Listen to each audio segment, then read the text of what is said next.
Eleanor looked forward to her weekend visits with Michael's family. His children, her grandchildren, always brightened her mood. 10-year-old Lily would help her bake cookies, while 7-year-old Thomas would tell her endless stories about dinosaurs and space rockets. For 2 days, Eleanor could forget about Brenda and the HOA troubles. "You should stay longer, Mom," Michael suggested that Sunday morning. "Another day or two away from that neighborhood might do you good." Eleanor shook her head. "I need to check on my roses. The weather report said we're getting rain tonight, and I want to make sure they're prepared." Michael hugged his mother goodbye, watching her drive away with a wave and a smile. He couldn't know that when she returned home, her world would shatter. Eleanor's car turned onto Sycamore Street, and she immediately sensed something was wrong. As she got closer to her house, she slowed down, not believing what she was seeing. Where her beautiful rose garden had been, there was now a perfectly arranged display of small shrubs and ornamental grasses, the exact plants featured in the HOA's approved landscaping guide.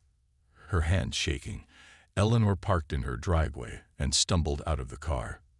The garden that had given her so much joy was completely gone.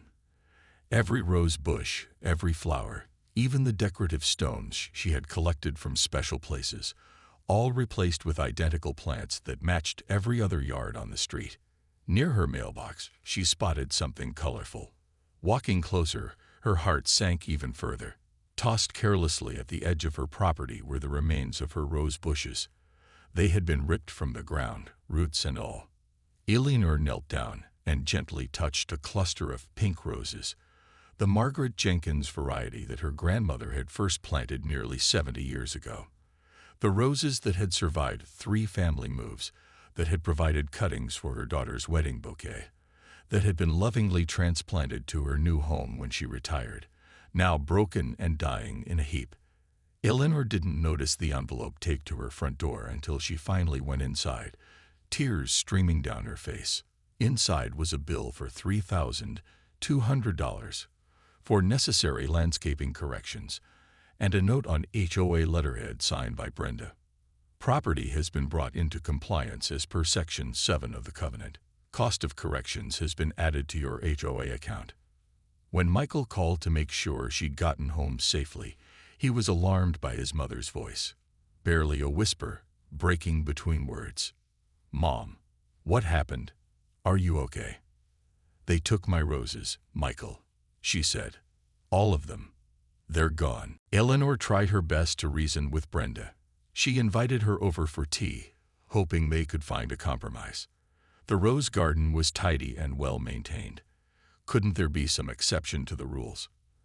But Brenda sat stiffly on Eleanor's floral sofa, barely touching her tea, her eyes constantly scanning the room as if looking for more violations. "Rules are rules, Mrs. Williams," Brenda said firmly. "Without them, this community would fall into chaos. I'm sorry, but your garden must comply." She wasn't sorry at all. Her tight smile made that clear. After that failed meeting, things got worse. Every Friday, Eleanor found a new violation notice on her door, each with a higher fine than the last. Her garden was excessively colorful. Her roses extended beyond acceptable height limitations. Her decorative stone path was not on the approved materials list. Eleanor's son, Michael, started visiting more often. He worried about his mother, whose usual cheerful voice now sounded tired on their daily phone calls. During one visit, while they sat on the porch enjoying lemonade, Michael watched a silver SUV drive slowly past the house.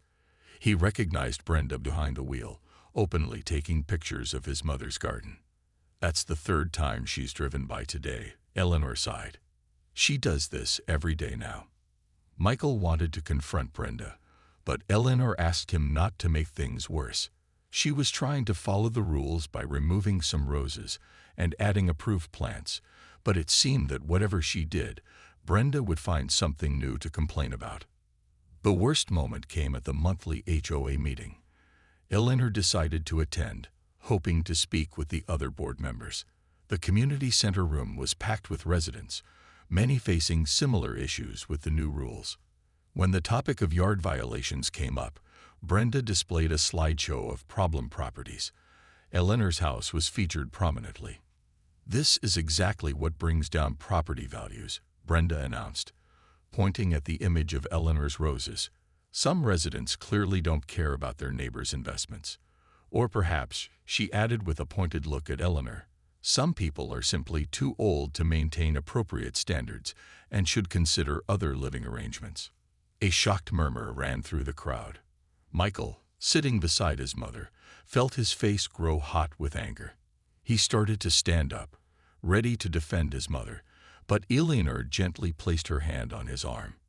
"Not here, not now," she whispered with the calm authority that had once commanded courtrooms. "There's a proper way to handle this." Eleanor Williams loved her new home in Sycamore Heights. After working for 30 years as a state judge, the 75-year-old woman finally had time to focus on her true passion, gardening. The beautiful roses in her front yard brought her so much joy. Each morning, she would wake up early, put on her wide-brimmed hat, and tend to her flowers while the neighborhood was still quiet. Eleanor had made an important choice when she moved to Sycamore Heights 3 years ago. She didn't tell anyone about her past career. She didn't want neighbors treating her differently or coming to her with legal questions.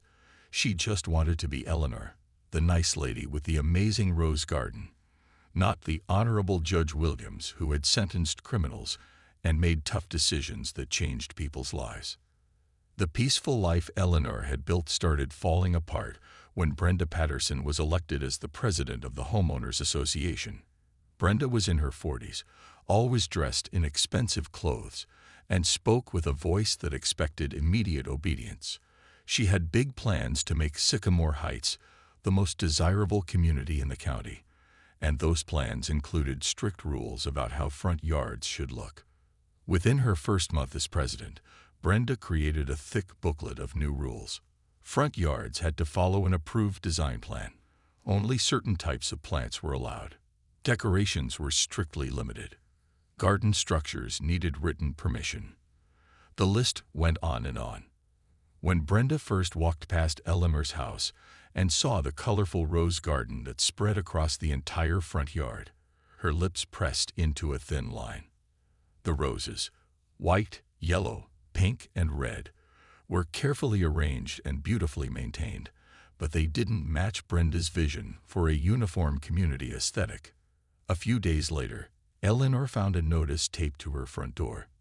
In bold red letters at the top, it read, "Violation." Below that, it stated that her garden was non-compliant with community standards and gave her 30 days to remove the roses and replace them with approved plants. A fine of $100 per day would start after the deadline passed. Eleanor's hands trembled as she read the notice. These weren't just any roses. Some had been grown from cuttings passed down through generations of her family. Each one had a story, a memory. And now, a woman she barely knew was telling her to destroy them all. The official-looking envelope arrived at the HOA office on a Tuesday morning. Brenda, who checked the mail each day before heading to her real estate office, almost tossed it in with the regular paperwork. Then she noticed the return address was Eleanor Williams' home. With a sigh of annoyance, she tore it open, expecting another complaint letter about the garden. What she found instead made her stomach drop. Legal documents. Lots of them. The first page had bold words across the top. COMPLAINT for damages. Brenda quickly flipped through the pages, her eyes widening at terms like unlawful trespass, destruction of personal property, and punitive damages. She called an emergency HOA board meeting that evening. The 5 other board members gathered in Brenda's living room, passing the lawsuit around with worried expressions. "This is ridiculous," Brenda said firmly. "She's just trying to scare us. The HOA covenant clearly gives us the right to enforce standards." "But did we have the right to enter her property without permission?" asked David, the board treasurer, "and replace her entire garden?" "We sent multiple notices," Brenda insisted. She ignored them all. "Still," said Linda, who lived 2 doors down from Eleanor, "those roses were beautiful, and they weren't hurting anyone." Brenda ignored the comment. We need to show strength here. If we back down, everyone in the neighborhood will think they can ignore the rules. She pulled out her phone. I'm calling Richard Collins. The board members exchanged nervous glances. Richard Collins was known as an aggressive attorney who specialized in property disputes. His billboard on the highway read, "Collins doesn't compromise." 2 days later, Richard met with Brenda and the board. After reviewing the documents, he laughed.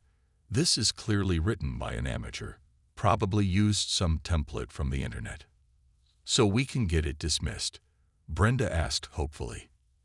Absolutely, Richard said confidently.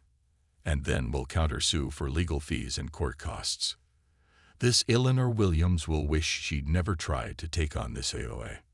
What none of them realized was that Eleanor had already reached out to several of her former law clerks who now had successful practices of their own. When she called, explaining what had happened, they immediately offered to help. Judge Williams, it would be an honor, said Maria Chen, who had clerked for Eleanor 15 years ago. You gave me my start when no one else would take a chance on me. Your garden case is the most interesting thing to land on my desk in months, said James Okafor, another former clerk. And it'll be good to work with you again, even if you're the client this time. Within days, Eleanor had assembled a small but formidable legal team, all working without charge for the judge who had mentored them and shaped their careers. They reviewed her complaint, making minor adjustments but impressed by how thorough her work had been. Michael rushed to his mother's house as soon as he heard what happened. By the time he arrived, Eleanor had dried her tears, but the shock was still visible on her face. She sat at her kitchen table, staring at the bill and the note from Brenda. We need to fight this, Michael said immediately. I'm calling Sarah right now. His sister Sarah was a corporate attorney in the city. And Tom should know too. Tom, the youngest sibling, worked in local government. Eleanor nodded quietly as Michael made the calls. Within an hour, a family meeting was happening over the phone. Sarah was furious, suggesting they file a police report for trespassing and destruction of property. Tom wanted to contact his friends at the city council to investigate whether the HOA had exceeded its authority. We can get you a great lawyer, Mom, Sarah said. I know someone who specializes in property disputes. This isn't right, and they can't get away with it, Tom added. No HOA has the right to enter your property and destroy your garden without proper notice or permission. Eleanor listened to her children's suggestions and concerns. Their voices overlapped as they discussed legal strategies and who to call first. After nearly 30 minutes of planning, Eleanor finally spoke. Thank you all for your concern, she said, her voice stronger than before. But I'll handle this myself. Mom, Michael started to protest. No, Michael, this is my fight. There was something in her tone that made all three siblings fall silent, a quiet strength they recognized from their childhood, when their mother would come home from a difficult day in court, tired but determined. For the next week, Eleanor rarely left her home office. Michael brought her meals and checked on her regularly, concerned about her unusual behavior. Each time he knocked on the office door, Eleanor would emerge briefly, thank him, and return to her work. Through the partially open door, Michael could see stacks of thick legal books spread across the desk, books his mother had kept from her days as a judge. One evening, Michael arrived to find Eleanor sitting in her living room, looking more like herself again. On the coffee table was a thick folder of neatly organized papers. Is that? Michael asked, pointing to the folder. Eleanor nodded. My complaint against the Homeowners Association. She tapped the folder with one finger. 30 years on the bench taught me a few things about preparing a case. Michael picked up the top page, a detailed legal document that outlined claims for trespassing, destruction of property, harassment, and multiple violations of the HOA's own governing documents. The writing was precise, professional, and intimidating. Mom, Michael said slowly, this looks like something prepared by a high-priced law firm. Eleanor allowed herself a small smile. Sometimes people forget that behind every little old lady might be a lifetime of experience. 2 weeks after the hearing, Judge Torres delivered his ruling. The courtroom was packed, not just with the parties involved, but with curious neighbors from Sycamore Heights who had heard about the case through community gossip. The court finds in favor of the plaintiff, Judge Torres announced. The Homeowners Association acted outside its authority and violated its own covenant. He ordered the HOA to pay Eleanor $15,000 for the destroyed garden, plus an additional $25,000 in punitive damages. Most significantly, he ruled that Brenda Patterson must step down as HOA president, citing clear abuse of power and position. As people filed out of the courtroom, Brenda pushed through the crowd toward Eleanor. Her face was flushed with a mixture of embarrassment and anger. "Why didn't you tell anyone who you were?" she demanded. "This whole situation could have been avoided." Eleanor regarded her calmly. "You never asked. You just assumed I was a confused old woman who wouldn't stand up for herself. But your roses, they didn't match the community aesthetic," Brenda insisted, still not understanding. "The beauty of a community comes from its diversity, not its uniformity," Eleanor replied gently. "That's something I learned during my years on the bench." As spring turned to summer, Eleanor's front yard began to transform. Using part of the settlement money, she hired a local landscaper to create something new, not just for herself, but for everyone. A portion of her yard became a community garden with benches and winding paths. Neighbors could plant flowers, vegetables, or herbs in small plots, and children from nearby homes often stopped by after school to help water and weed. Eleanor also began hosting monthly workshops in her backyard. The first one, titled Understanding Your HOA Rights, drew 25 residents. People brought folding chairs and notebooks, eager to learn from the former judge. To everyone's surprise, the new HOA president, Linda from 2 doors down, attended as well. "I want to do things differently," Linda explained to Eleanor. "No more bullying. No more unreasonable rules." One sunny Saturday, Michael visited and found his mother kneeling in the community garden, showing a young girl how to plant tomato seedlings.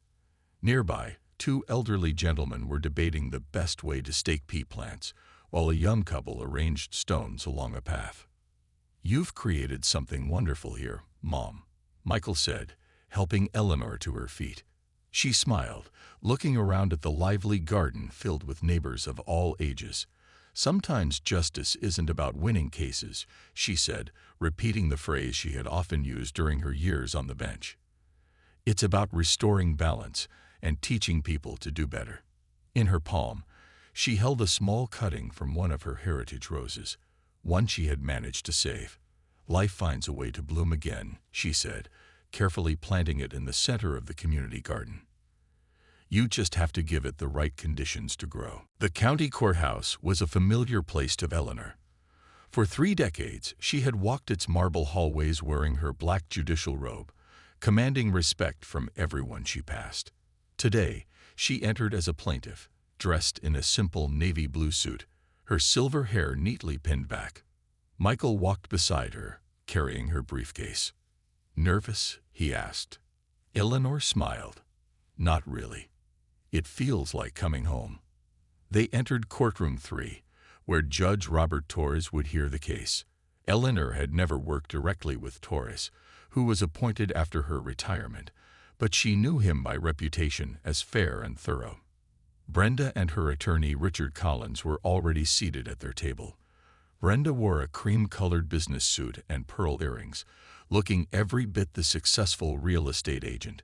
She whispered something to Collins, and they both laughed, glancing toward Eleanor.